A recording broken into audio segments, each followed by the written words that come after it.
It's Tuesday. This is Trekland HQ, and we are live. Well, RIP Titans Star Trek Magazine Explorer, 1994 to 2024. Today on Trekland Tuesdays Live, number 369, with me, Dr. Trek Larry Nemechek, coming at you here from the heart of Trekland through Portal 47.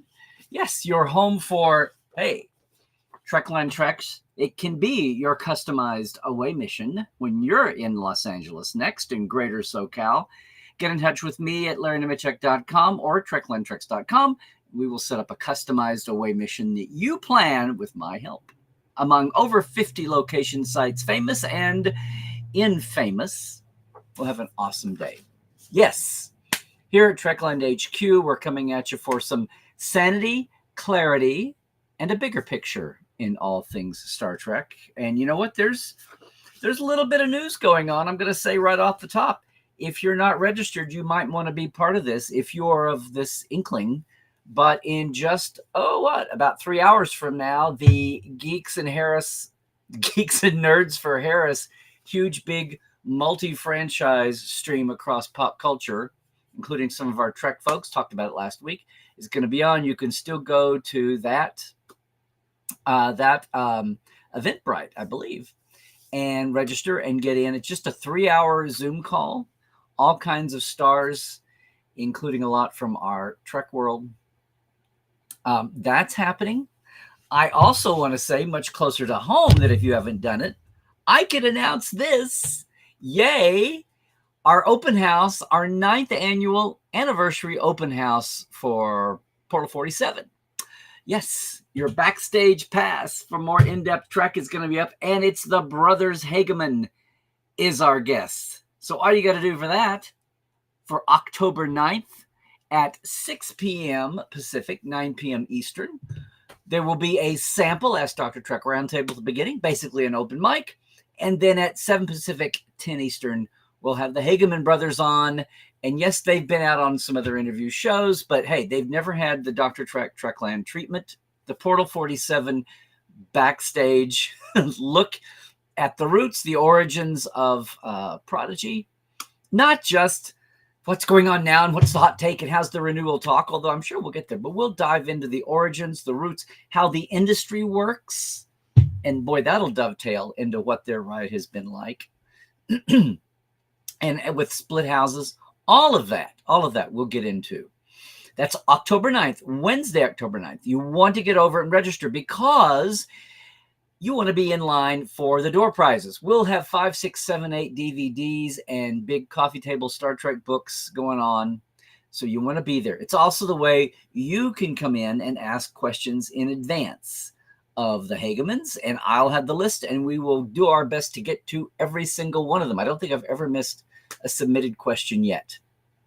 And sometimes, no promises, our guests have been not unreluctant to hang over just a little more than an hour even, even on the open house. So October 9th, you want to be there. Go register at larrynemechek.com. You can get on there. Simple email registration, that's all it is, right? All free. It's the one time of year we open the doors of the portal to everybody to come in, hopefully for a super duper guest. This is our ninth anniversary of the portal. I can't believe I started this back in 2015 when no one knew what Zoom was. And we started on freeconferencecall.com for the first 4 years. Yes, that's all happening. Exciting stuff. The Geeks and Nerds thing for Harris Wallace is in 3 hours, if you're so inclined. And I hope everybody is very nonpartisanly inclined to register right now. Register so that you are there, not only to get the Zoom ID when it's time, but you'll be in line for all the door prizes and being able to ask questions of the Hagemans. That's the fun part of Trek World right now. The not so fun part of Trek World, a couple things actually have gone on. Yes, you may have seen over the weekend, you may have seen starting Friday. It started with Dayton Ward's post, not doing anything that wasn't out in public, but it was in the Diamond Selects, the Diamond Previews, the comic industry Bible. talking about how the final issues of Star Trek Explorer magazine, the official Star Trek magazine, final issue is going to be number 14, just before the end of the year. And that kind of made the rounds quickly. What's interesting is I heard about it from a fan. What's interesting is, no, I did not know about it. Now, am I in the driver's seat think tank? No, I have been there over the years, but I want to get to that. First off, I'm just curious how many of our Treklanders here or later, if you're coming in on YouTube later, and if you are, hi, later YouTubers. Hey, you're watching us later, but I hope you'll leave a comment and jump in on this conversation and maybe can join us some Tuesday live at 1 p.m. Pacific-ish, 4 p.m. Eastern-ish, right here on all my Trek channels, including YouTube. Like and subscribe. But if you're here live with us, welcome. Welcome. That's what we're going to talk about today, is the demise of the official Star Trek magazine. So if you are a veteran, welcome back. You know the routine, although I hope it's not routine. If you are new with us today, welcome. Please sound off. We've got an amazing community. The TTLers, the Trekland Tuesdays lifers, are all there in the chat. So many welcoming folks and fans. Not a noxious, toxic corner us. Oh, no. I wouldn't allow that. So, yes, sound off. Let us know where you're coming from. How's the weather? How's the Trek in your part of the world if you're new? And even if you're not, you'll probably be checking in with folks. I will get back around to the chat one by one after I finish today's micro topic. When the soapbox is over, we will dive in there after I take a real quick break. But until then, just to know that if you're coming to us on YouTube, yay! You will see all the comments, as will the people on Twitch. And if you're on YouTube, you can submit Super Chat. I love it when people give us a little break and support us that way. If you're on Facebook, that's cool, but you're only going to see the Facebook comments, just to know. All righty? Yes. So it was interesting to hear the news about the demise of the rebranded official Star Trek magazine from Titan Magazines in the UK, also home of Titan Books.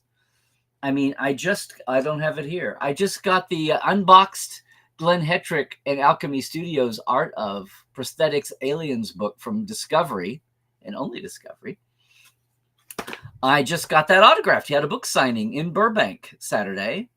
Went by, talked to him, and some of the other artists at the Alchemy. Doug Jones came by and autographed books while he was there. Good friends. Think how much Glenn and the makeup team had to do with Doug's Odyssey on Discovery and his discoveries of Odyssey. That's cool. The Titan book side is very much in tow. Titan magazines are very much a thing. And apparently the Star Wars magazine is doing just fine. Apparently Panini has a Doctor Who magazine that's going just fine. But what I understand now, since over the last couple of days, is that over the last year, I guess Titan had been internally looking at their financials about publishing. Of course, they're publishing in the UK and other countries and in the US under their license. There's a few differences that are made between the international differences, but those are in hand. So, yeah, that's bittersweet. So I've got several thoughts. Number one, as I said, I'm curious how many of you all subscribe to Star Trek, rebranded just 2 or 3 years ago, renumbered because the original was up into the I don't know. I should because of my column. But they went back to 0 with Explorer, gave up the dual US-UK numbering systems. Why? I'll tell you in a second. Added short fiction, which was supposed to be a draw. I'm just curious, how many of you all were subscribers?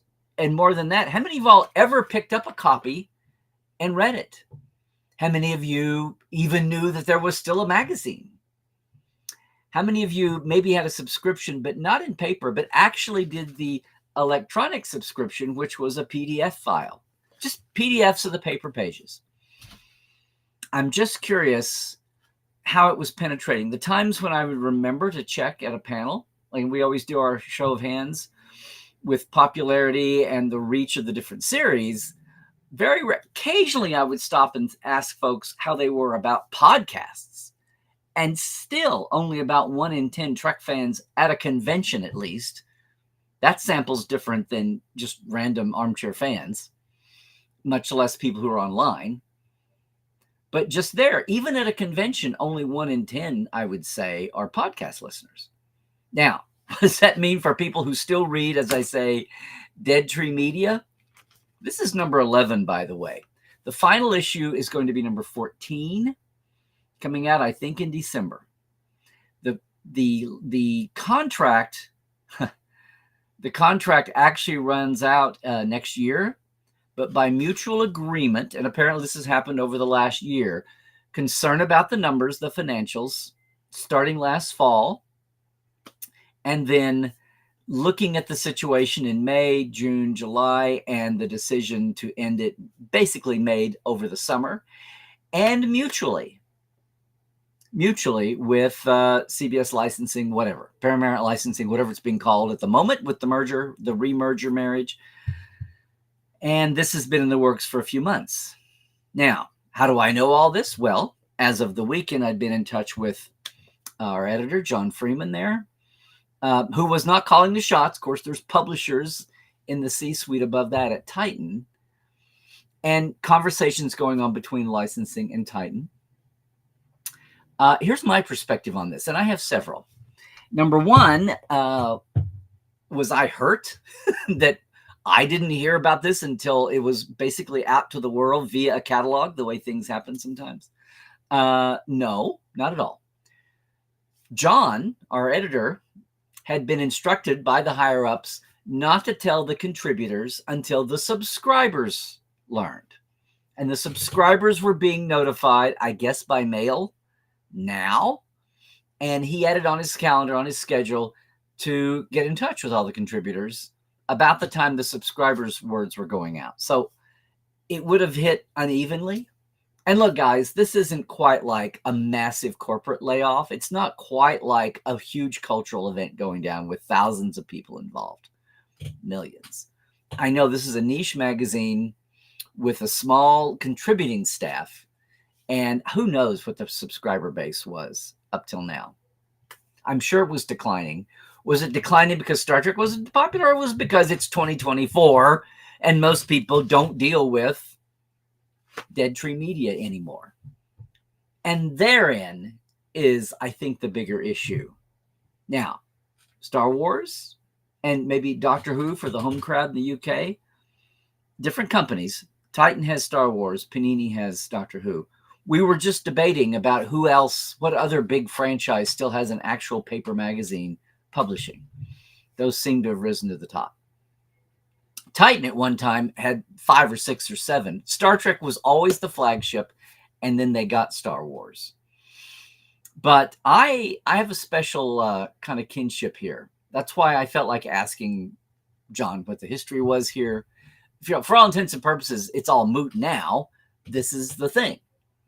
I could even be really curse and ask how much of Star Trek fandom is even aware, much less is crying about this, is bemoaning the loss, because it's 2024 and I'm a realist and I know that the paper reading crowd is not that. I don't even know what, maybe a tiny percentage of people actually subscribe to the PDF version.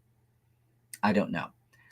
I do have a special perspective on this, though, for a few reasons. Well, also John said that no one wanted to announce it earlier than now because they wanted the last few issues to not be encumbered by negative publicity.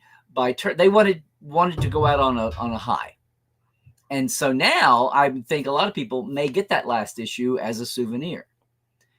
There's several questions going on. Is there another publisher lined up to take this on? I don't know who's out there in the realm. Maybe. Not for sure yet if licensing at whatever it is now, Paramount Global Licensing, is if they're looking for a publisher, if they're trying to fill this niche, or if they are saying, you know what, all the private magazines that are still out there going, and a lot of these magazines may be as much of an entity online as they are actually still in paper because of the shifting world. Is it not worth it to have an official? Is that just so 1990 anymore that that's not feasible? It's not feasible for the, I hate to say it, the scope of Star Trek fandom or what Star Trek fandom does with their bucks. They'll buy the little ships, but reading magazines that aren't on a website free, I don't know. Get their information from podcasts and news sites. Who knows? So there's numbers locked away somewhere. Maybe somebody else will rise up and say, we'll resurrect the Star Trek magazine. Maybe CBS will go on a hunt. But I do know that right now, the only event that's licensed by the studio is the cruise. And hey, there's still a few cabins left. I'll be joining the cruise for the first time in February. StarTrekTheCruise.com. But the cruise is the only event. There's no licensed convention in the States or in Europe or overseas. It's a shifting world. It's not the same world a lot of us grew up with. The dynamics are the same. There's stresses and strains across economy, and a lot of that is just driven by people's habits as we get the digital age. There you are. So will there be a future magazine? What may happen, may not happen, who knows? But I do have thoughts and some feelings. I know, what a shock. It's not quite PTSD, but I've been here before, once or twice. And some of you may go back so far. Where is it? Some of you may go back so far that you may remember another final issue, which I do have in my hot hands. The final issue of Star Trek Communicated. Look how far we had come. Sex and Star Trek. Yeah. This is May 2005. The Trek world was being rocked. Enterprise was canceled. Rick Berman wasn't getting his contract renewed. The whole news about J.J. Abrams' movie deal and the fact that he wanted to do a Star Trek was a year away. And everything was just chaos and wreckage and carnage in the Trek world. It was so depressing in the summer of 2005. And no one corporately could talk about it. And I was under the radar asked to get up at Trek Vegas in 2005 and explain to the subscribers why the magazine was ending. And hopefully they get their refunds on their subscriptions, which was out of my hands. I was just the editor. I didn't work for Decipher, who at the time was also imploding due to, a huge, in-house theft by one of the higher ups. Not Warren, not the owner of Decipher, which was ultimately a game company, but had picked up, Dan Madsen's publishing line and had started a couple of other things at the same time. That was bittersweet. That was being in the driver's seat and having no control over anything and dealing with reader subscribers, with the contributors, and being helpless to deal with anybody upstairs. But the bigger world with Star Trek was imploding. Had really nothing to do with Decipher. It was this embezzling. If that hadn't happened, the communicator and the fan club would have continued and would have started adjusting to the digital age. And then we tried a pitch a couple years later, but Paramount, it was just a perfect storm. Paramount and CBS had split by then, and everything was so chaotic and so in flux that the temporary attorneys who would have done a deal with us decided just to wait till the JJ movie came out. Even though we had a whole new digital pitch plan to go through. Someday I've got the pitch kit somewhere. I'm going to get that out someday and show it off. So it was a turbulent time of change, far more than now. Everything was unstable and up in the air. But I had been there in the wind down. Folks, we had another magazine, right? We had the Enterprise finale issue. We had the behind the scenes issue. To this day, I think things were published that weren't, because we went through the process. We had pages that lacked 2 ads and were ready to go to the press. It never saw the light of day. Then the next issue, which would have been, I guess, 157, was going to be the Enterprise finale issue. And for once, we had everybody in the can. We even had Jolene. We had everything in the can. We were working on copy and about to start working on pages as soon as the behind the scenes annual issue was done. And that one, I have the PDFs for it. I'd love to publish that someday. And we have the material. Can you imagine a finale issue about Enterprise from 2005, what all the actors are saying and the writers and creatives are all saying? So I've been in John's place. I've been in the higher ups there. I know how helpless that is to feel. What's sad is just a couple of years later, the fallout, the ripple effect from the Viacom divorce was still happening. And the backup, when I was brought aboard part-time to Star Trek, the old original Star Trek.com that was a news site, primarily here in LA at the studio, at Paramount. And then in the purge of the TV assets were kicked off, and we had to go out to work at CBS stages in Santa Monica, and then we came back. Anyway, Star Trek.com had an ignoble end in December of 2007 with a movie on the way, but with a corporate parent that had no idea why a legacy show that wasn't fresh. There's not new Star Treks. Why do you have a Star Trek site if there's no new Star Treks? After 2 or 3 turnovers from the original divorce management of CBS Interactive, decided there was no and not to cut the what was it, 5 full-time and 2 part-time people down, but just to wipe the whole thing out. And so some of you that go back that far know that the site literally sat there alive. The site was live for 4 years before CBS licensing got the keys from Interactive and started. And by that time, the links were so broken, they just started from scratch. And all of the database of the news stories and the images and the April Fool. It was another sad, wrenching time of turnover and turnover. It's why the second half of the aughts were so chaotic for Star Trek. It was a horrible, amazing time, and it was reflecting the wrenching changes in our pop culture. You know, the wrenching change from Dead Tree Media to digital as well. Time of change. So yes, we've been through this. I've been through this twice before. This time around, I'm just a contributor. But may I say, I have been contributing to this magazine well before it was Explorer, back when it was the Star Trek official magazine, back when, before the communicator went down and Titan in the miasma, as a simplest solution, was just invited to take its UK official Star Trek magazine license and just make it, if not global, at least for the US and Canada as well. So all they had to do was just start selling over here and then adjust some sensibilities, like color without a U, labor without a U.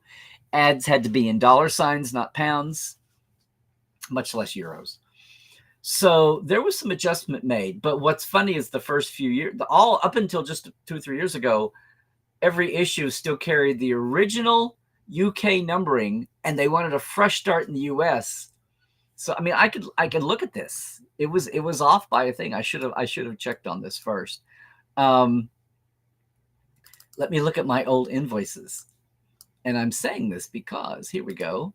Where are we here? Yeah. Do we have? Yes. So US number 5 was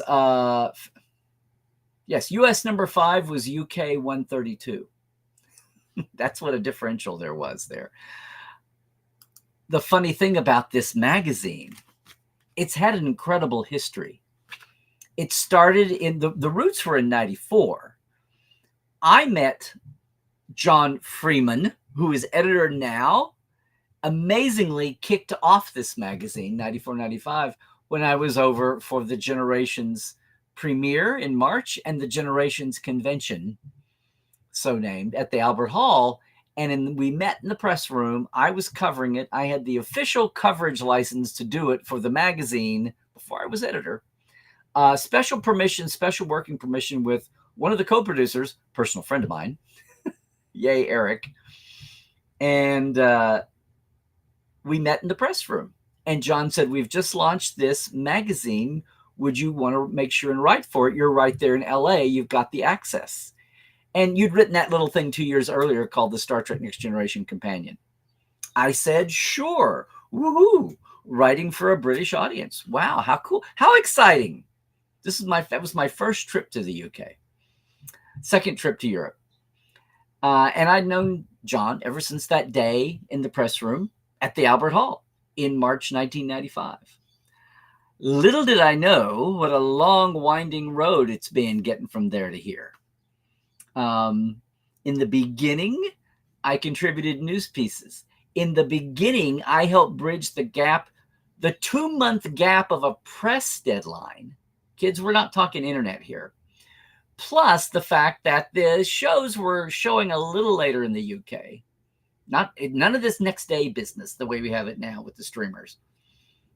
And we're talking, what are we talking? We're talking the startup of Voyager and second, third season of Voyager.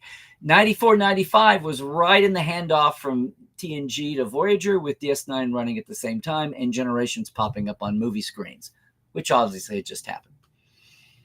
And they got photos late in time for it was just very hard to be timely. They were struggling to be as timely as they could in the world of 1994 and stamps and paper and dead tree media. And I helped cut that down, knowing that giving out spoiler information, but in the big piece of nobody had NDAs. We just knew that's what you did and you didn't spoil stuff. And 2 or 3 years in, they messed up and printed some really advanced information on DS9 early. The only time I ever got yelled at, all my years working with the studio and being so close. What's funny is it was Ira himself. And years later, I talk about that and laugh about it now. But at the time, it wasn't pleasant. And I said, you know what? I think I'm going to get out of the timely topical things and I'm just going to write non-topical things. And that was when A Fistful of Data was born. My column, the Q&A column I've done ever since. Kids, I've done that column since December of 97. We had the 20-year anniversary, the 25-year anniversary, December 2027. It would have been 30 years. And yeah, more people answer questions in Reddit columns now than ever, but it's in print. We added a lot of fun things, the Cannon Fodder Deep Dive. We added Lost and Found, which for a long time was a blooper picture. We had caption contests, instant memes. We've had a lot of fun with it over the years. For some reason, they've kept having me go on with it over the years. But that column, with a couple of exceptions when they pushed everything old aside to launch the JJ movies, like, was there that much really to launch? Once or twice. And the long history of this magazine, when it started as the official UK Star Trek magazine, was quarterly, then bi-monthly, and then, yes, eventually was Star Trek Monthly. It was a monthly magazine for the UK and greater market alone. Didn't sell over here unless you had a special subscription. And then over the years, it's gone back to quarterly. When we hit the fallow years, it went fallow a little bit as well. There was a lot of time of malaise. And with the coming back of Discovery, things picked up again. We got back to never again monthly, but the bi-monthly. And then, of course, by the time of Discovery, the communicator and the fan club here in the States had been long gone, much less the Aerospace Public U.S. official thick Architectural Digest Star Trek magazine, which was just the fact files reprinted with some news slapped on the front of it. Done very well by my friend Tish, but only went through 5 years of all the tech background from the fact files. And once that was all used up, then they quit publishing and people were shocked and sad then. But that was the plan all along. It was just the fulfillment of the American market that fact files was supposed to have had all along. So a lot of people still have their collection of the American Star Trek magazine from the late 90s, early aughts.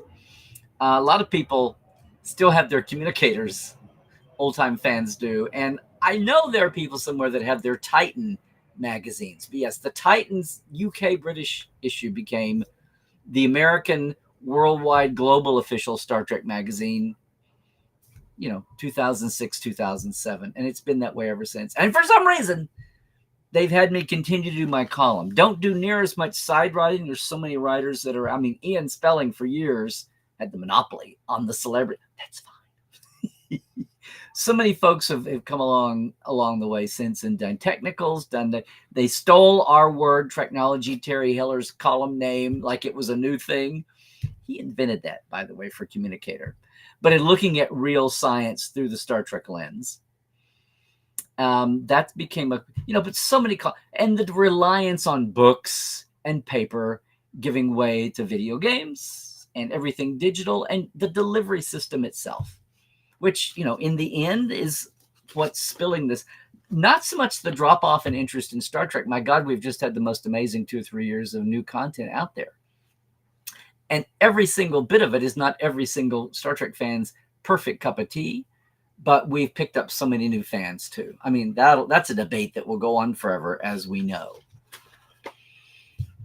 But yes, as someone who has had their Fistful of Data column in these pages since December 1997 and watched the way the delivery system and watched fan expectations and watched fan savviness change and evolve over the years as we're all marinated in more and more online, backstage, everything.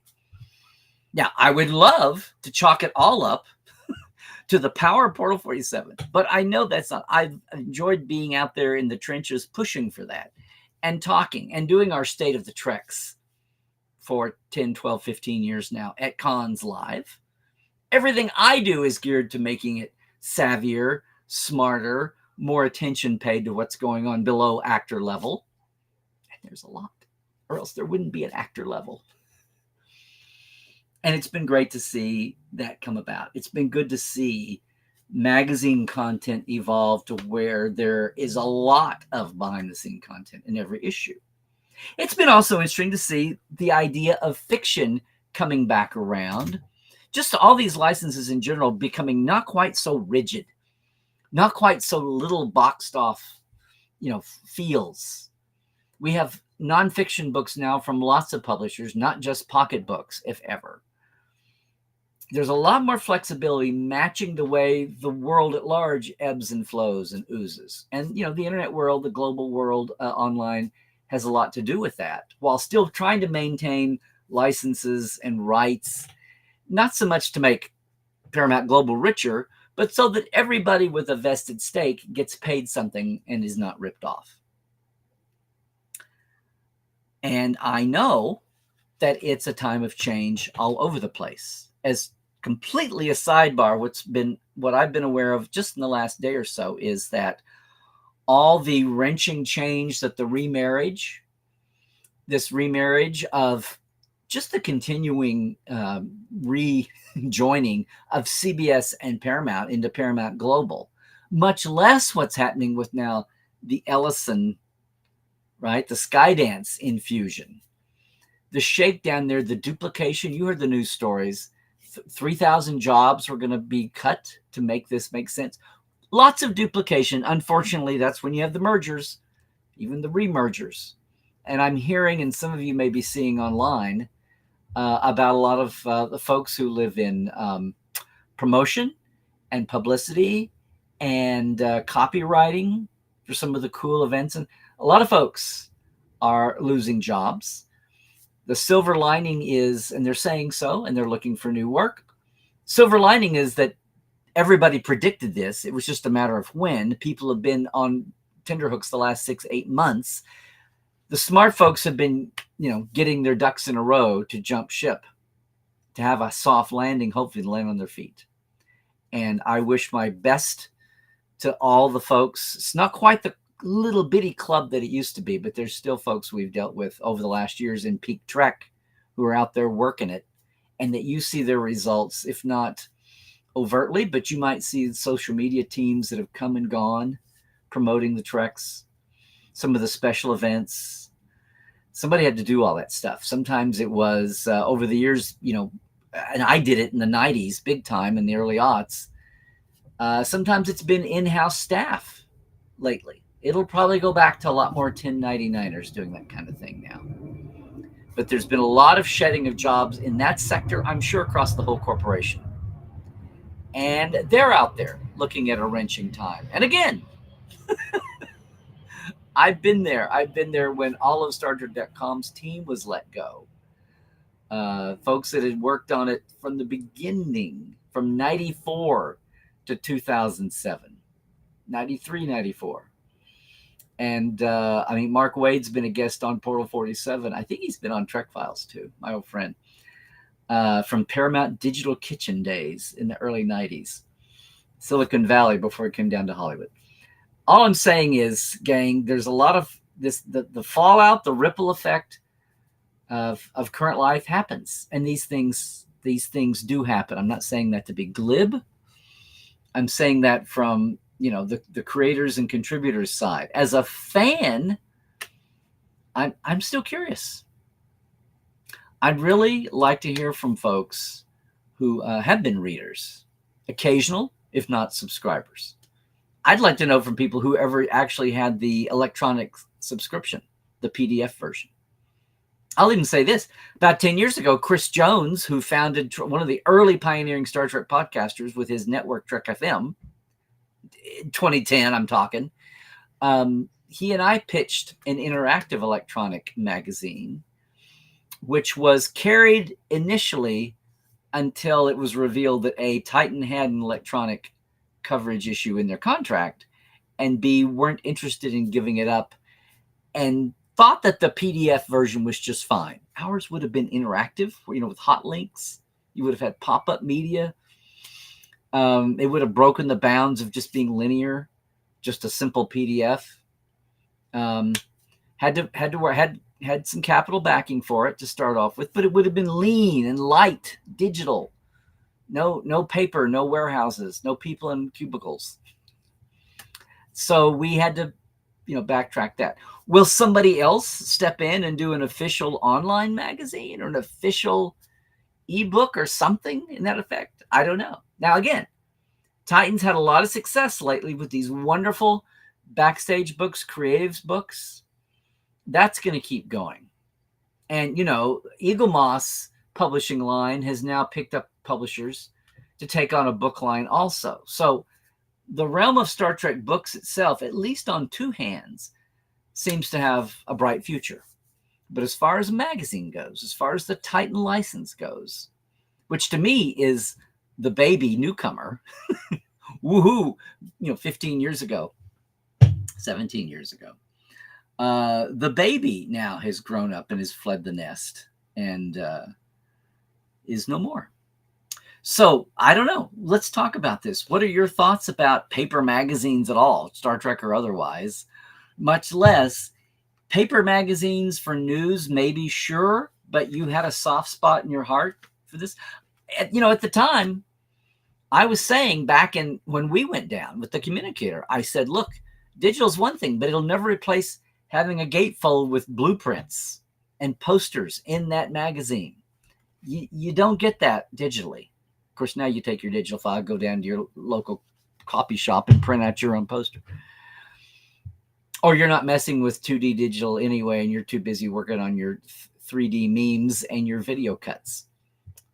That's where the world is. That's where the world is. But there are a lot of things that digital delivery, magazine-style content will never replace having it in your hands and being able to do it, be physical with it.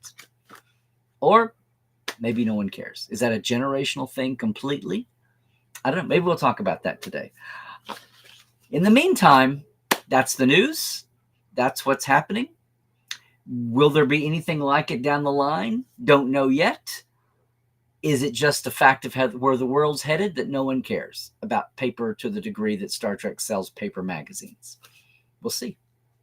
We will see. Meanwhile, yes, a lot of us are a little sad. A lot of us are nostalgic. Maybe some of you are sad and nostalgic. We will see what's happening. I do want to give one final shout out, though, and I sat down last night and compiled this. What I'm trying to say is I have been a part of this since original numbering UK numbers number 4 in 1995. First time I had copy in that magazine. And 3 years later was the column started. I missed out on being part of issues 1, 2, and 3, although I have them. I had some extras and sold them a couple years ago to some UK collectors. But I have a number 1, 2, and 3, and before the 4. And yes, I feel a little sad. What's also striking about this is I've been there basically since the almost beginning, since day 2 or 3. And I want to give a nod to all of my editors. I do this, and I feel like the Queen looking at all of her prime ministers. It's really like that. And a little British too. How about that? So I want to say, yeah, in 1994, hats off to the guy that started it all for the magazine and with me, John Freeman. By 1997, Daryl Curtis. Daryl as in blonde female Daryl. She was great. A lot of these folks I never met in public because it was always long distance. 2000, Anna Bowles. 2001, Nick Jones. 2002, Toby Weedman. 2004, Daryl again as a fill-in. And then, oh, look at this. 2004, John Freeman back for a second stint. 2007, Paul Simpson. 2012, Paul was there 5 years. 2012, Chris Cooper. 2018, Nick Jones again, related to Titan. Sometimes they swim around. And guess what? Amazingly, not the plan, 2022 for his third go-round, John Freeman, who we remarked, and this dawned on me, John saw this magazine in, and he's seeing it out. And it's not on him that it's going. It's the bigger eddies, the bigger ripples in the world, I think, in our consumption methods. So, yes, John's been awesome. All of my editors have been wonderful to work with. And if you've read the magazine over the years at any time, you know the quality's there. And look, when you're a licensed magazine and you have to jump through the hoops of image approval and licensing approvals, and you're chasing down actors at the same time, you're doing all of that wrangling, which is the seat that I had with Communicator for 7 years. You're dealing with licensing over, and then you're dealing with the arms of a studio, some of which don't care that you're the official magazine. They've got a show to do. Or media relations have promised this to TV Guide or Entertainment Weekly. And no, you're not getting the new look of the Enterprise for your cover because I've promised it to TV Guide. But we pay a license fee. I don't care. They have 50 million readers and you have 10,000. Blunt talk. All of those issues, all those kinds of things over the years. And then how do we keep up with the interwebs? Yeah. So tip of the hat to all the editors of Star Trek Magazine up until now. I know how it is. I've been there with you. And literally, I've been there with them. And usually maybe the last part of the magazine to come in because it's always something. But for all of the readers that are part of it and may be hearing this, and all of you who have sent questions in for fistful of data,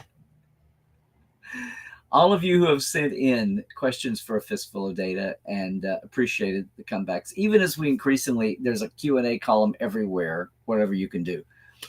But if you still enjoy the thrill of seeing your question in print, and for those of you who sent in great ones, for those of you who sent in not only questions that made me dig, but made me, when I could, go ask one of the Star Trek creatives, and we quoted them in the column, which is not something that happens on Reddit. So there. Yeah. Thank you for the support all these years, which leads me to one final point. I have to do my last column for issue 14 that's publishing in December, and it's midway through September, and I'm way late on this.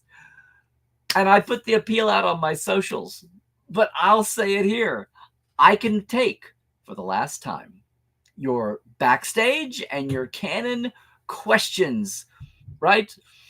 About canon conundrums, If we need to gap fill something, if we need to canon smooth something, retcon it or whatever, or just know what was going on with this or that behind the scenes person or choices, we take a shot at them.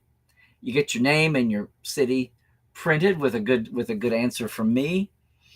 And this will be the last issue. And I think my stock of questions is just about gone. It's never very long. I eat through them quickly.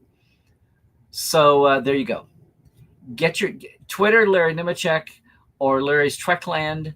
Do it there. And you know what? For this, if you've got a question, you're throwing it in the chat, I'll save it. If you're throwing it in the live comments later, we'll save it. Okay? But hey, for the last time, I need your questions. I need your background, and I need your canon questions for the last ever edition of A Fistful of Data. Last ever for now, anyway. All right, that's going to do it for me in this RIP to Star Trek Magazine. Hang on. I'll be right back with you in a second, but I do have some folks to thank, right? Some folks to thank. I want to thank all the folks who have been on a Trekland Trek up until now, and maybe thinking about doing it again. If not, if you're new, you should think about taking a Trekland Trek with me. Check it out. We'll talk about it, answer all your questions.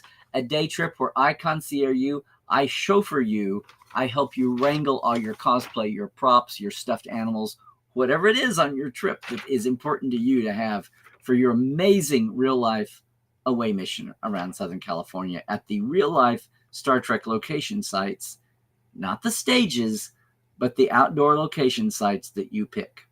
It's awesome. It's an awesome day. You'll never forget it. We can do 2 days too if you want. Hey, at the same time, where would I be without these folks? It's our Patreon folks. Please let me give a shout out to everybody. Hey, our TTLers. Yes, Chuck A., James Kerwin, Diana Hopkins, Jesse at Crusher Convo, Lawrence Todd, Halbeard Gunnjonsen, Galinda Bruton, Andrew Dzimski, Josh Patton, Pradakasha Productions, Keith Rombach, Comedy Forecast, and Chris Jiggins. And then our live wires, Rob McLean, Byron Bailey, J.R. Poole, Alan Hoensi, James, Dave Gregory, Greg Wilkerson, and Casey Shafsky. Now, what are the TTL clubs and what are the live wires? It's our Patreon, patreon.com/Trekland Live, a $5, $10, very simple monthly donation. Thank you for your support, keeping the channel growing and alive. It's a little something to help us expand this as the years go by. So I appreciate you checking that out. We're getting near the end of the month. And if you want to jump in, this is the time to do it, all right? Meanwhile, hey, Trek Files is back. You can find the combo site, our new home at thetrekfiles.com, which takes you to our page on Memory Alpha. Not just a description, but now the entire database is accessible there. You have to scroll down to get to the new season. We're working on having it at the top. But for now, you can pass every other episode ever easily reachable to get to the new one. This week, Dr. Duncan Barrett is back with us from Purdue to talk about a 1987 Roots TNG memo during the early days of forming that show. The memo is called The Front Window of the Enterprise, which I know among the nerd herds, the Canadies is a big source of contention. We had a lot of fun with Dr. Duncan this week. Check out the Trek Files wherever fine podcasts are caught. But you can find it at our Facebook page with a document or our Memory Alpha page with the document and the hot links. And then you want to check in. The Facebook page is still the best community page. We're working on that as well. All righty. That's the Trek Files. Of course, everywhere else on socials, it's Larry Nemechek, still on Twitter X. Larry Nemechek's Trekland, that's Facebook, that's Instagram. And if you haven't done it yet, yes, like and subscribe here on, what are we on? YouTube. That's what we're on. And portal47.net. Look, I want you to go over and sign up for your free seat for October 9th, right? Wednesday with the Hagemans, with an hour of a mock sample Ask Dr. Trek roundtable before that. We'll be doing giveaways all the way through. The postage is on me because it's not digital. We got real DVDs and we've got real books, or Blu-rays, I should say, actually. That's coming on the 9th. But meanwhile, you can go to portal47.net and read about the portal. We'll also have some special deals about the portal and something special coming up with Trekland Treks that night as well. You want to get over there right now and get on. And yes, the reply email is working this year. So you'll get a confirmation real quick. Hey, everybody, that's going to do it for today. Now, if you're live, hang on. I'll come right back and do the chat. But if you are watching this later on YouTube, hey, thanks so much for watching this. Maybe you can join us live on a Tuesday at 1-ish Pacific, 4-ish Eastern. Even if you're not live, please leave a comment below. Let's keep this going. I'm still curious. Did you read ever the Star Trek magazine official? Did you have the PDF version? Or do you pick it up on newsstands? Have you never heard about it before until today and it's going out the door? It's all interesting. We're in such a miasma time in flux here of not just Star Trek, but the industry and how we consume it and all the sidebars, all the sideshows. It's a never-ending puzzle of what's going on. It's a real transitory time right now. And yeah. Hey, gang, that's going to do it. Only to be topped by saying, stay well, right? Do all the things, stay healthy, please. There's a lot of weird threads out there in the air. I see all kinds of things. Bird flu, mpox. I am not being weird. I'm just saying we've had such a reaction to the pandemic that a lot of people have overly let down their guard and aren't just taking normal precautions. So, yeah, be smart about that. And COVID is still out there, too. New shots are on the way. Oh, yeah. Stay woke, too. Check the sources. We are being flooded with false crap. I mean, I hear the rubles are good, but there you go. Yeah. Keep your head up and trek well, everybody.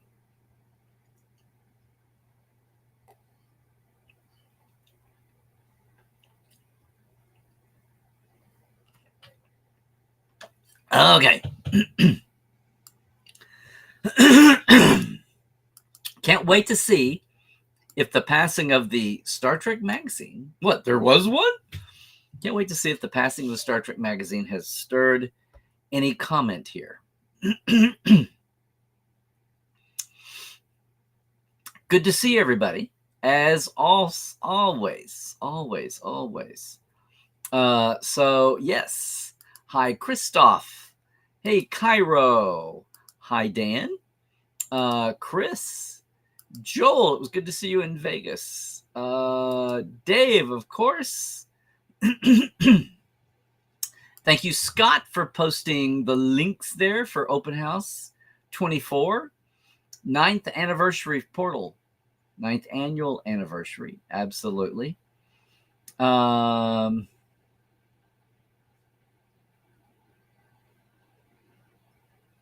you having problems there spelling Larry, Scott? That's interesting. Okay. The first one was right, wasn't it? I thought the first one was right. Yes, and Galinda, and there we go. Willie, Krista, yes. Oh, phone typing is the worst, isn't it? Thank you, Scott. There's one vote. You were a subscriber and was for the other magazine for years. There you go. I do if I stop and think about it for a second, because he took it from Bigby, Bagby, Digby. Ross, hello. I know you're not a stranger, but it feels like a while since you've been able to bop in. Same, Scott. But I think it might have been, but I don't know if it took off the way people thought it would. I don't know. There you go.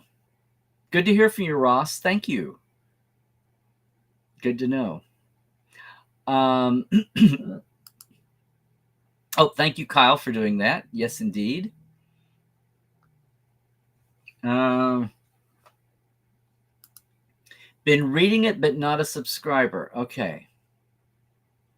The UK edition coming out after the US release. I know. See, that's the world. It's hard to compete in global real-time times.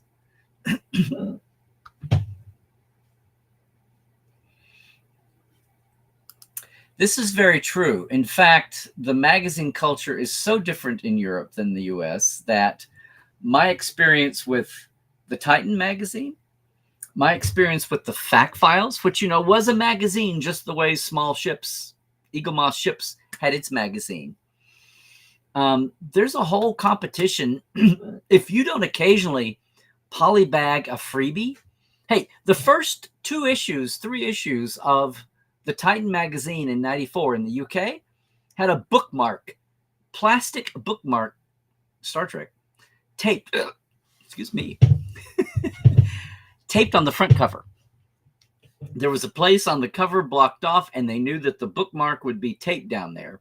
There were times over the years where occasionally they would get a Star Trek paperback, licensed Star Trek paperback, polybagged with it. I know. And yes, the magazine racks in Europe are still there. They're dying in the US. There you go, Dave. You're shocked that it lasted this long. And this is what people are saying, Ross. Indeed, it's just symptomatic of the whole world, the whole reading culture. And again, I've heard that the Who magazine wasn't Titan. It's good to go. And Titan said that Star Wars is full speed ahead. Star Wars Insider. Hey, Frank. The loss of any print media these days is regrettable. There's so little left. Even Interzone recently went digital only. Sometimes you see anniversary magazines like special editions. Yep. Hi, Anne-Marie. What's your thoughts on this, huh? Thank you, Christian. A fond farewell to it all. Yes. I would agree, Scott, but then I was a teensy more personally involved with Communicator and the people than the Explorer now. It feels weird to even call it Explorer. It's the Star Trek magazine. Explorer sounds like it's, what is that, another Boy Scouts magazine?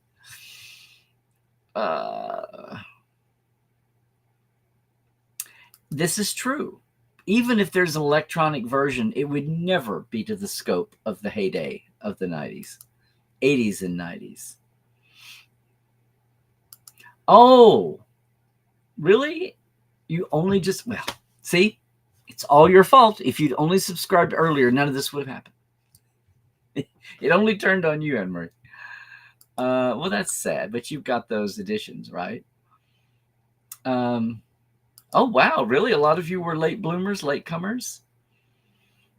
Yes, and I have all the copy. I need to figure out something we could do. I would love to get back with, what was our, oh my gosh. Oh, Michelle, our art director in Montreal.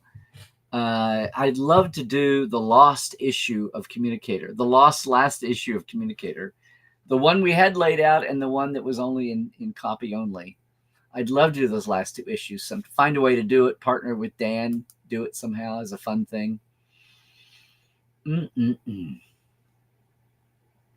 Donnie, you know all these. It's been a great day, aside from the loss of this person in this obscure field that has nothing to do with Star Trek, but still we're going to say something about it because they deserve it. So thank you for that. Thank you for that. Yes, and RIP to Florence.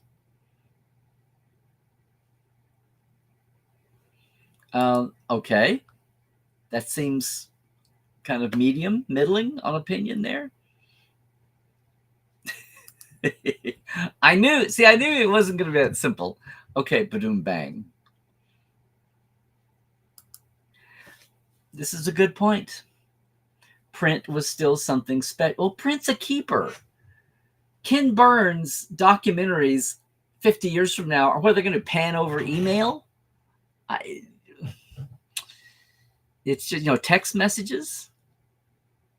Oh boy, but I agree. It was tangible. It had some gravitas. It had some lasting staying power.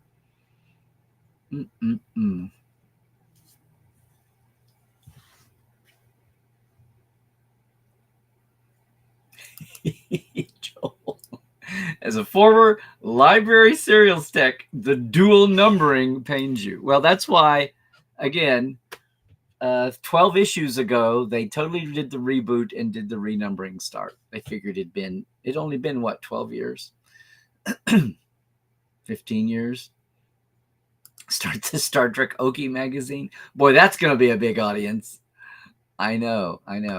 Yes, Carl. So they waited to tell the subscribers before they told John sent the letter out to the contributors today. I reached out to him over the weekend, and today people had been in a cave. But I didn't know. I had a fan from the UK ask me about it on Sunday morning because I had been blitzed on Saturday and hadn't seen Dayton Ward's post.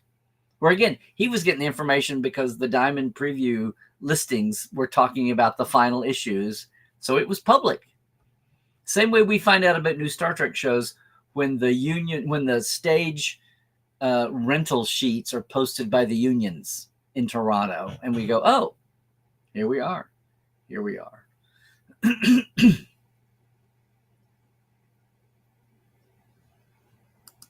Well, this happens, Ross. Yeah, the DCs are probably going to command a little bit more respect and value there.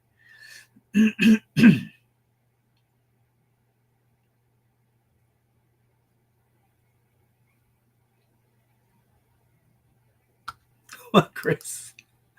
What's longer than you've had your IATSE card?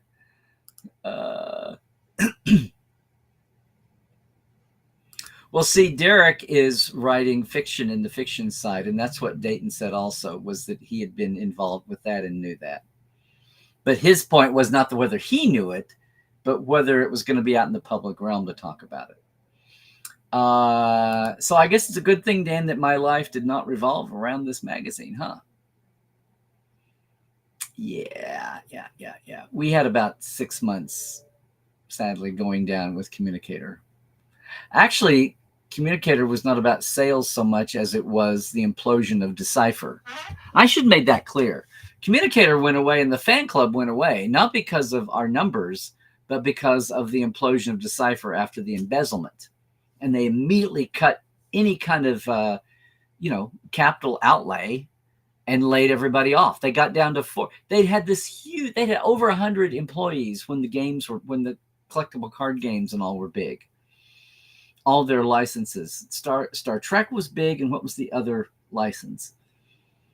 And they just let everybody go, and I thought they were going to go bankrupt. They wound up with 4 employees, but they did that barely hanging on, and they did that. And things like the magazines they'd taken on, they just let that go. The magazines and the fan club fulfillment, the warehouse stock was there. Anyway, it was a huge mess. And I think people never did get their membership refunds. Oh,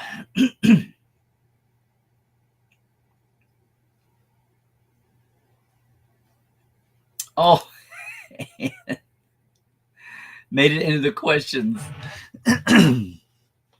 Hashtag cannon fodder. 13-year-old you reading the magazine at Barnes and Noble. So proud. There you go.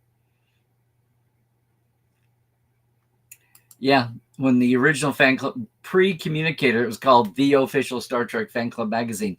Say that 3 times fast. The OFSCME, or whatever yes.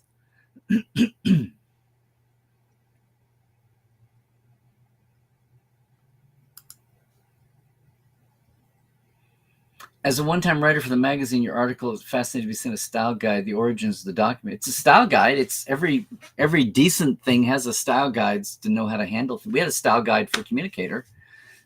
What's funny is how it goes back and forth. Our style guides and the pocketbook style guide, yes, had VGR for Voyager in the 90s because Voy looked stupid. And it was that way until, I don't know, someone 5 years ago woke up and decided it would be Voy again. What is the little oh, that's Will. Will is waiting for the rest of the house to be sorted out. That's Will Rogers that I've had since I was in the 9th grade. My mom got for me for Christmas one year. Yes. And normally I keep him out of frame, but today he sneaked in today. Did I even have that plugged in? There you go, William. There we go. Boom. Hey, Mona, did you not hear anything? That's okay. Maybe you got it. You can neither confirm nor deny that you neither hate nor trust. Prodigy's your number one. You're not alone on that, Donnie. I hear lots of people. Well, you might want to stick around and read a few different, listen to a few other voices besides the one saying that Kurtzman's going at. His contract goes through next year, so we'll see. We'll see what's going on. Hey, Ma. Hey, Ma. Ma belle. There you go, Timothy. See, you're UK. You have to remember, Timothy, but nobody in the States has any clue what you're talking about. Kind of vaguely. The Fact Files and the Star Trek VI Special Edition. Yeah, well, Starlog had a special magazine add-on, I think, too. But I think Titan did a special softbound. Well, I know they did for First Contact because may not have been this early. That would have been 92 and probably before Titan's involvement. So that may have been Starlog doing it.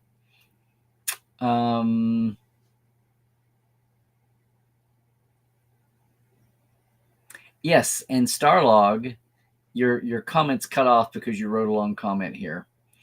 This is not, your screen cap here is only less than half of your long one here. By the sci-fi magazine Starlog when they had Star Trek stuff. Yep. Yes, indeedy. Well, that's a very, very equanimous thing you're saying here, Donnie. Physical and digital. Yes, like the farmer and the cowman should be friends in Oklahoma. Oh, the physical and the digital should be friends. Oh, the physical and the digital should be friends.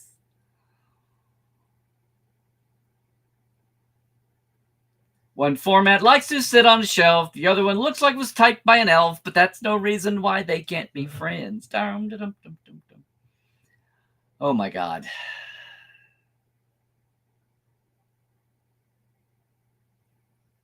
Well, this is where we are. Yes. I mean, if Samuel T. Cogley was here, you know what he'd say? Magazines, my boy, magazines. Yes.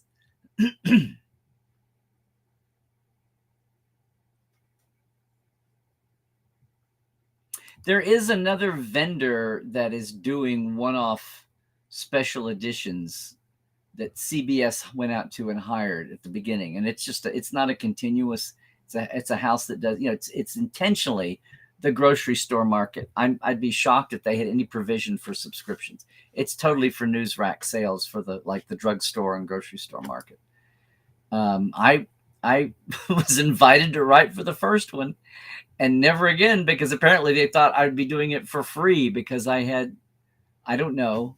They were kind of surprised when I said, how much does this pay? And they were like, it's supposed to pay something. I'm like, I think I got like $100 out of them or something for whatever it was I was writing. I was just, it's like, what what is this, 1992? What? No. Ross, you will always prefer paper. Yes. Yes, but good point. If vinyl records can come back, anything is possible. True.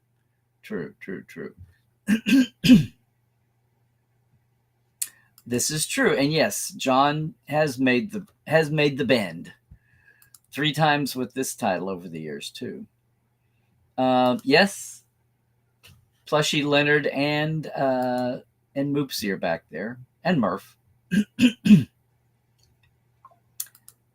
It's the truth, Mona. It's very much the truth. It is rough to keep up in today's media world with everything. What are the business models? How does anything make money? Does advertising still work? What kind of advertising? Is it only subscriptions? Is it just going to be glorified Patreon subscribers? which is what subscribers always were in a way. If you subscribe to a magazine, it would be like being a Patreon supporter without lots of perks.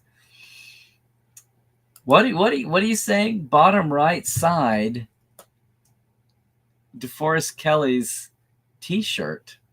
Oh no, this is not a T-shirt. This is an art piece. This is cut wood. Do you see the dimension?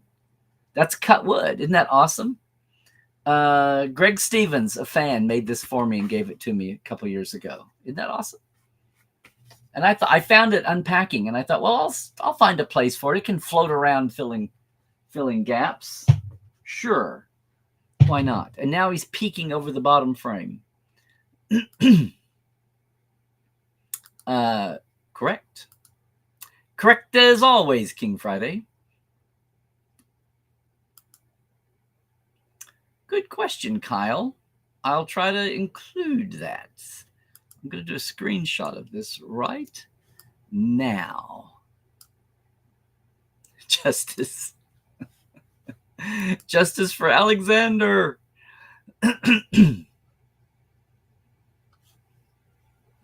Yes, we're 1 month away-ish from the Lower Decks final season, season 5.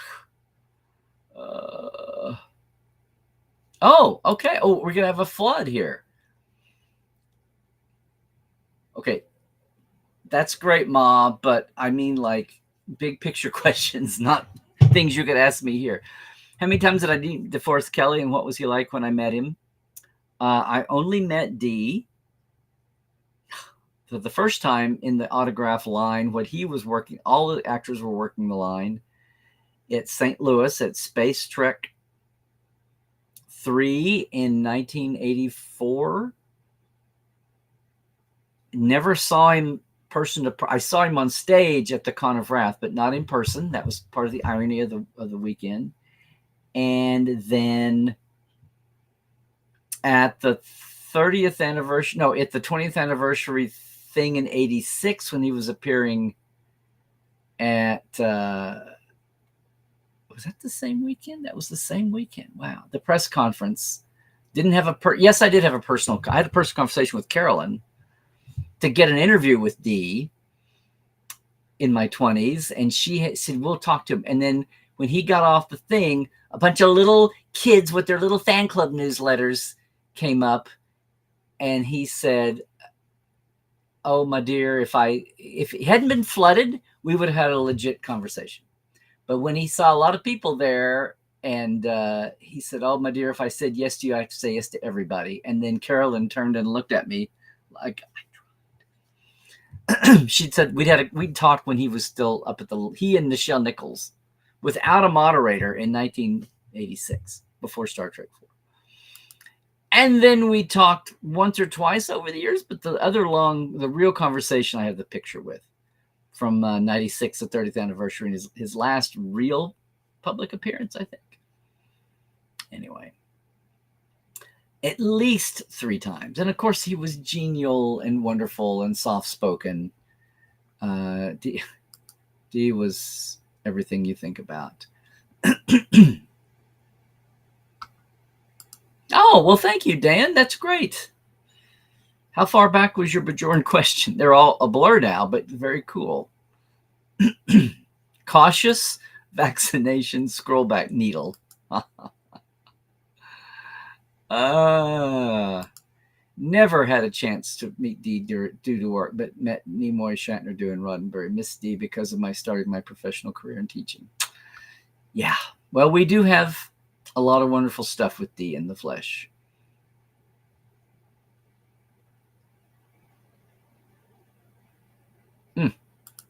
What are you saying, Timothy? In Inner Light, Picard lives a whole lifetime in a simulated alien world. How do you think Picard's long-term personality and leadership style should realistically have changed after having lived a full life as common? Why wasn't this more deeply explored in later episodes? Same could be said with hard times in O'Brien in the prison. One would think this experience would have just left as deep an impact on his personality and character as assimilation by the Borg. Yes, but what's showier and more dramatic? What leads to more spin-off ideas? Borg assimilation? Borg assimilation? Or I was a Kantanan Memorial Life fill-in. I mean, I'm laughing. They're amazingly poignant stories. And if there's ever a famous episode, Inner Light is right up there in the top 2, 3 of TNG. That said, it's in the top 2 or 3 of TNG, meaning something for the people who've seen it. And something about the Borg and First Contact and being in a movie broke through to people. Being, chapter 2 of Locutus's saga with the Borg Queen broke through, even on top of the, cliffhanger summer in 1990, best of both worlds summer as a cultural phenomenon. So busted. Inner Light is well known to Trek fans, but it didn't bust through. That's all I'm going to say about how you would even explain it. It's a matter of numbers, I think, and just the circle of the impact. Yeah, well, you would think it. Yes, exactly. That's a universal thing, huh? Doctors' waiting rooms. Okie dokie. There you go.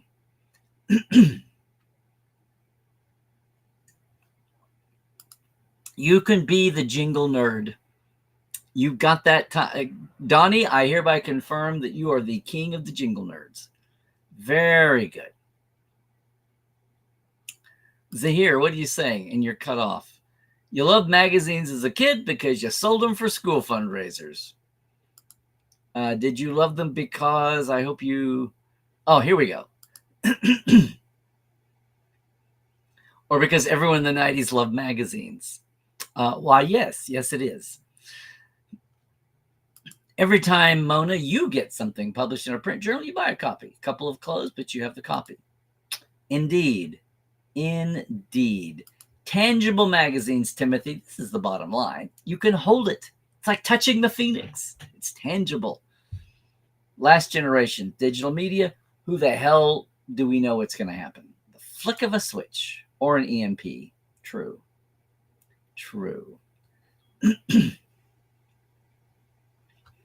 See, this is what the global experience is like, Christoph. I thank you for this. In the 90s, you learned of new Trek shows from weekly TV schedule magazines. Months or years after the U.S. release. Only the movies. This is pre-internet. Only the movies made it to the German market. Somewhat timely back then. Oh, really? Okay. Well, I knew in 95, I met the Geordie and Data German voices who had done all the series seasons up until the movie. And they asked for a raise on a movie level, and they both got laid off. Michael Pan was Data's voice, and he kind of a little, glasses. And I'm trying to remember Geordie's voice. Yeah, McCoy's kind of peeking in there. Maybe I'll have to go to great pains now. You all seem to like that. Yes, you got it before I had a chance to answer. That's Will. One man likes to read a book, another likes to read a nook. That's the reason why they can't be friends. Dum dum dum dum dum. Yes, literary folks should stick together. Literary folks should all be pals. It must still be 1992 because you rarely get paid much for poetry. There you go. Christian, this is great. And I knew this, but I'd probably forgotten it. But you, as a librarian for 30 years, glad to see people still care for print magazines. They're vanishing, but their importance can't be understated, especially in fan circles. Absolutely. And they're so easier to archive. I know they pack up bulk, but somebody's got to do it. Oh, actually, exactly 1 month away from Lower Decks. I knew it's a 20-something. I haven't had it imprinted in my brain. I should get there, huh, Christoph? What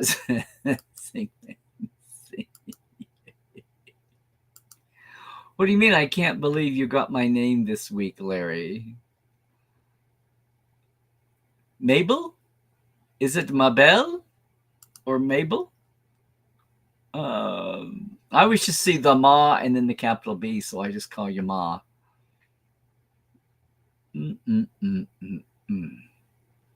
Hi, Darren. Hi, Darren. Are you? I'm sorry you're sad. All of us are sad. Like I said, I have a 20. No, I have a 30 year. It'll be 30 years next year. I have a 30-year connection to this thing, and I met John Freeman 30 years ago in March. 30 years ago next March. So 29 and a half years. Yes. And you're sad. We're all sad. Have you been by Tuesdays Live? If not, welcome. Even if on a sad note. Thanks for coming by. You're over on Facebook, so come over to do the thing on YouTube if you can. Oh, yeah, isn't that great? It's cool, isn't it?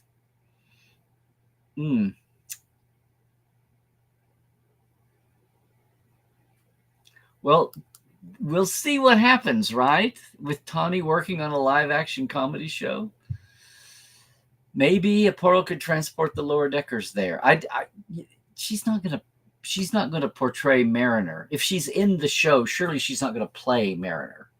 They're not gonna turn Mariner loose and who knows that she's gonna be in the show and not just. I don't know. Has that been said yet? If she's in it on camera, acting in the, as well as executive producing and co-creating it. Mona, you like Inner Light and Darmok, and you're in a big club. This would be something. I don't know though how the timing lined up. If you're going to see Admiral Picard and or Captain Worf and or a post Nemesis Enterprise E, are they talking about that? Has that have been mumbled somewhere? Absolutely. That's the point. You did look it up. Okay, January 2018. Must have received it in 2017. So there you go. And that was 2 years before the pandemic, wasn't it? Wow, there we are.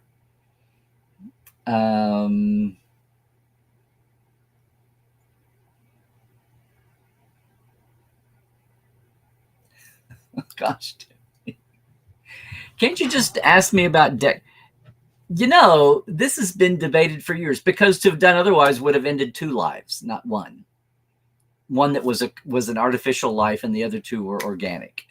I never understood this debate. I mean, I get it intellectually, and even apart from their 2 signed regulars, you're not going to have a third guy take over the parts of 2 regulars who had a 7-year. Even taking that practicality aside, I don't understand why people are so up in arms about what you think this new character is more compelling than the 2 characters who went away. I don't understand how the math of this. And then I've had people later on say, well, why didn't they just make a transporter clone of Tuvix and bring back, why is there a choice? Why not find a way to do all 3? Well, they're not going to do all 3 because they'd already had 1 cast change. They weren't about to uproot that. Oh, wait, well, what season was this? 2nd season? Was this cast time? Jeez, it's been forever. This is, unless we make paper copies, start making copies of tangibles, of digital archives now, this is what I'm kidding about the Ken Burns thing panning over email. I'm kidding, but I'm not kidding. Okay. Well, okay, Di. As long as you send me a memo in advance, okay. Get a note from your mother.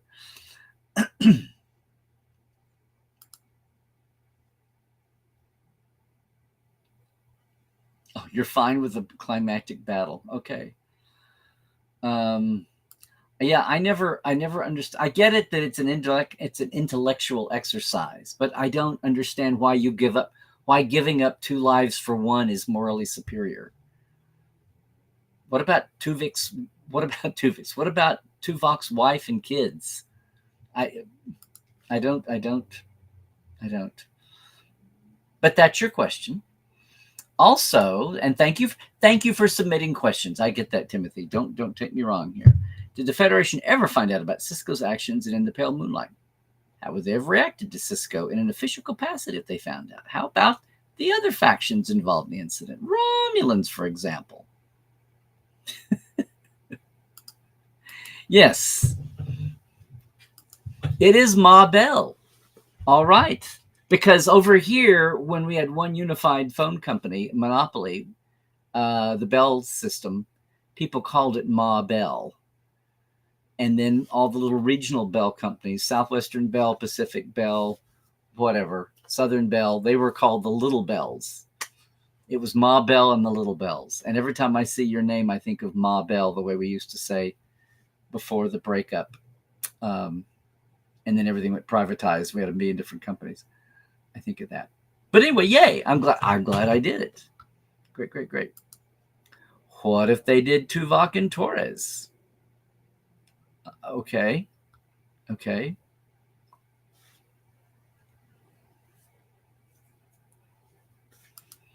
Okay, so you are going to get into judging character by character. Okay, then.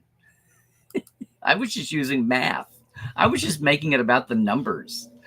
Why is getting rid of 2 lives better than getting one of one that just popped on the scene a month ago? Had the TNGR Blu-rays included both the remastered and pre-remastered versions of the episodes, right? Whether DS9 and Voyager Blu-rays would be more likely. Wow, I don't get the if then connection there, Dan. If they'd included that on the same thing, I don't know. I don't understand the linkage there that you think that might have done it. Yeah. Did I have this up, Cairo? Maybe I didn't have that up when I made my comment, but there you are. And yes, Christoph, I think we should publish the TTL chats in a magazine because I have complete files, don't you, of this? Yeah, right. Oh, you're just, you know what? You're, who was my old question asker forever and ever and ever? Why did Picard not put a replicator in Turkana 4 or other planets to solve their supply and demand problems? That's interesting. Prime directive?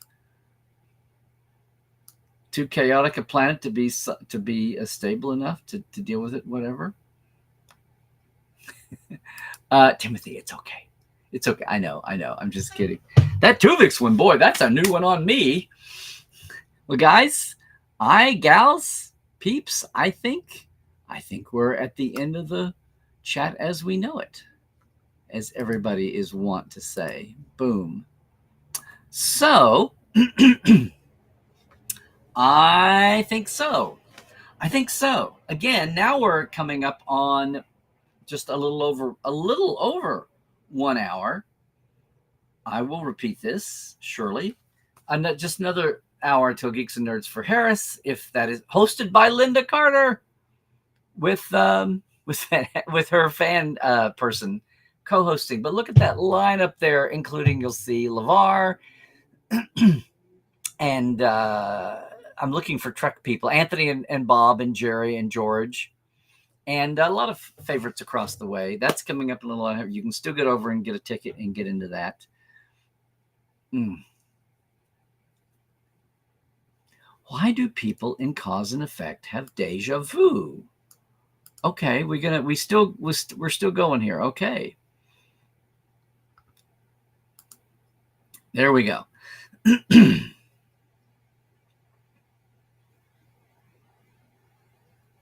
Oh, look, and I'm good enough to get Twitch spam too. Yay. Okay.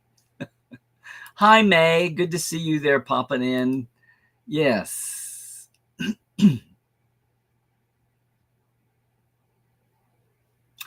Oh, I get it, Dan. No, I don't think so. I don't think there was as much an emotional stake as there was doing that for the original series. I think the original series felt more like you raised 30 years and 40 years of fans on those versions, and it was like Soviet history, wiping out something that existed. The TNG almost felt like it was much closer. A lot of it was just cleanup and getting rid of the res. It wasn't like whole shots had been redone.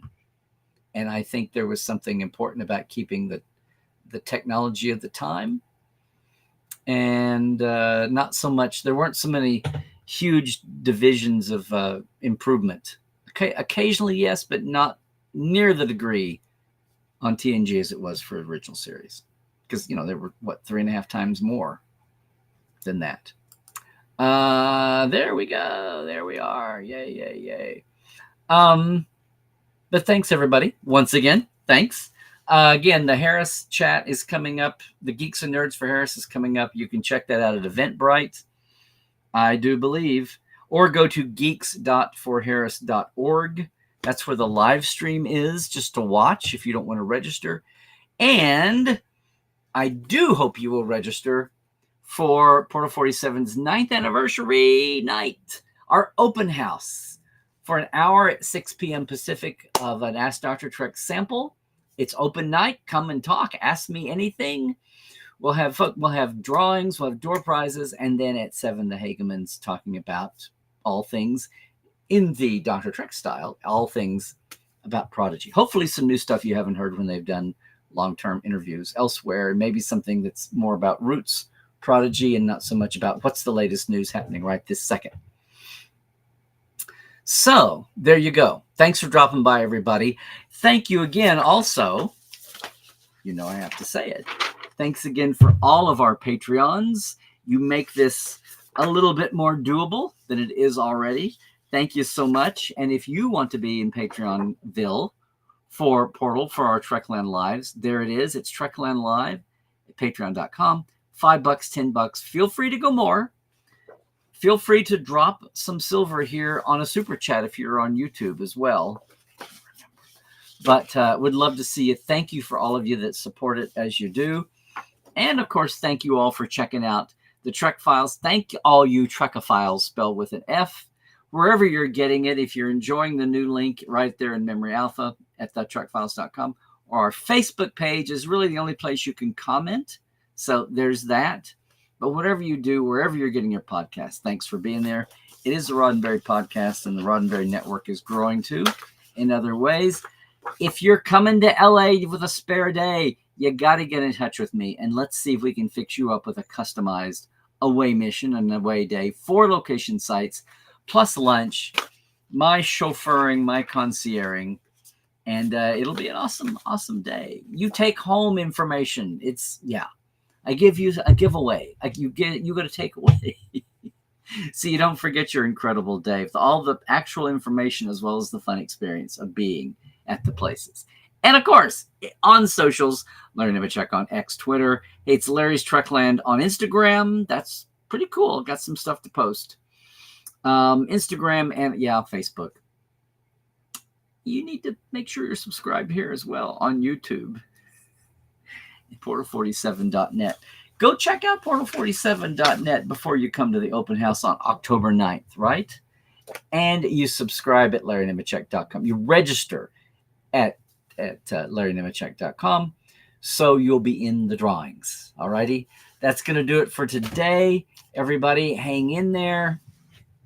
Have fun. We are counting down to lower decks. Treasure the pieces of your interests around you, because you know that pendulum's going to swing and take them away. So farewell. Another couple of issues to come, but by the end of the year, farewell Star Trek Magazine Explorer now, and everything about it. Bittersweet time. We will see what the future brings nonetheless. So speaking of the future, please, everybody, stay healthy. Do all the things. Stay woke. Check the sources. Check how many numbers are on that guy's account. And trek well, everybody.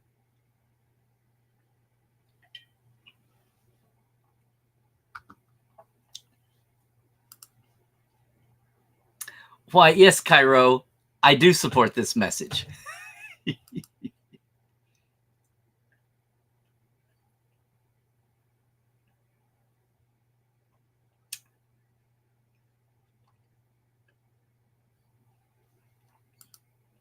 Melanie, check out, and I just said it, the one here in just an hour, Linda Carter's, is go to geeks.forharris.org.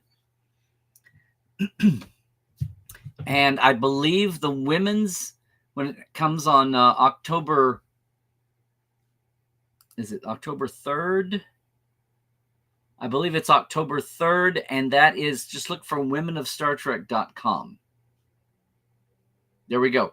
Last week's episode of Tuesday Live went through all of this. Also, trekthevote.org, just to take care of helping support the democratic process and the voting situation. All righty. Everybody, check your registrations. And for real, Trek well.